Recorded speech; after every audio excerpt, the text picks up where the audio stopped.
जय हिंद प्यारे विद्यार्थियों। आज हम आप लोगों को पाठ्यक्रम में जो नया विषय आवंटित है जिसका नाम है अलंकार, इस पर संक्षेप में चर्चा करेंगे। यह विषय इतना सरस है, महत्वपूर्ण है कि अलंकार साहित्य का रस के बाद सबसे महत्वपूर्ण माना जाता है। अलंकार का जो इतिहास है वो अत्यंत प्राचीन काल से है। भरत मुनि से अलंकार का महत्व और आधुनिक काल में भी साहित्य में अलंकार का उपयोग देखने को मिलता है। अलंकार अर्थात आभूषण। तो हम अलंकार का सबसे पहले शाब्दिक अर्थ जाने कि अलंकार, अलम धन कार, ये दो शब्दों से मिलकर बना है। अलम का अर्थ होता है विभूषित करना, शोभा बढ़ाना, अलंकृत करना, और कार का अर्थ है करना, यानी विभूषित करना। किसी भी व्यक्ति वस्तु के सौंदर्य को बढ़ाना। तो जैसे व्यक्ति वस्तु के सौंदर्य को बढ़ाने में आभूषण की भूमिका होती है, वैसे ही साहित्य के अंतर्गत कविता के सौंदर्य को बढ़ाने में अलंकार की भूमिका होती है। तो अलंकार की परिभाषा हम जान लें कि अलंकार की परिभाषा क्या हो सकती है। तो अलंकार की परिभाषा यह है कि जैसे एक नायिका अपने सौंदर्य को बढ़ाने में आभूषण का उपयोग करती है, आभूषण के द्वारा सौंदर्य बढ़ाती है, ठीक उसी तरह कवि कविता के सौंदर्य को बढ़ाने में जिसका प्रयोग करते हैं, जिसकी महत्वपूर्ण भूमिका होती है, उसे अलंकार कहते हैं। अलंकार जैसे नायिका के बाह्य सौंदर्य के लिए ही अलंकार उसको विभूषित करता है, वैसे ही कविता के सौंदर्य को बाह्य रूप से विभूषित करने के लिए अलंकार की भूमिका होती है।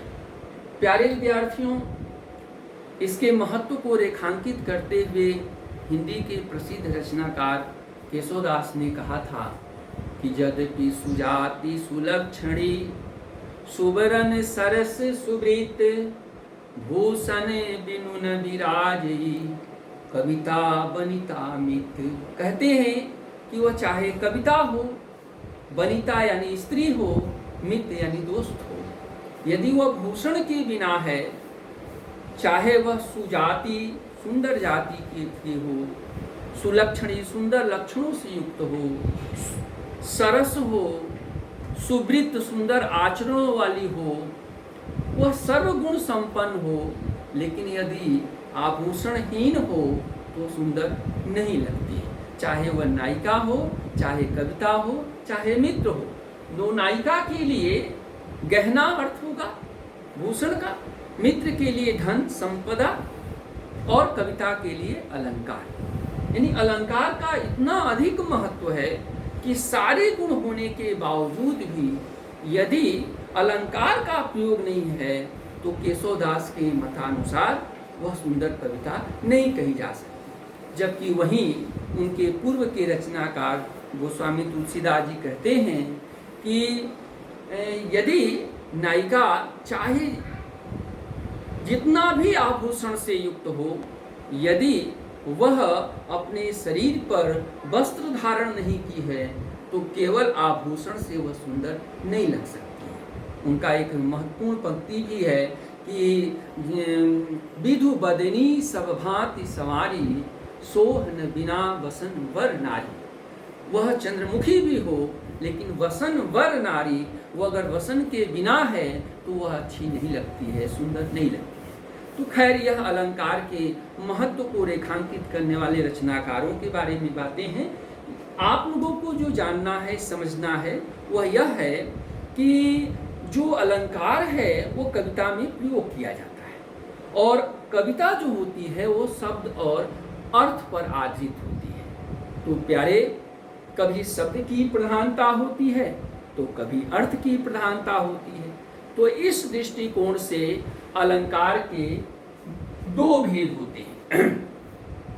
एक भेद शब्दालंकार और दूसरा भेद अर्थालंकार। जैसा कि नाम से ही स्पष्ट है कि शब्दालंकार के अंतर्गत शब्द के माध्यम से कविता के सौंदर्य को बढ़ाया जाता है और अर्थालंकार के अंतर्गत कविता के सौंदर्य को अर्थ के आधार पर या अर्थ की प्रधानता के माध्यम से कविता के सौंदर्य को द्विगुणित किया जाता है। तो हम जो वर्ष में आपको पढ़ाना है अलंकार, उनका नामोल्लेख अति आवश्यक है।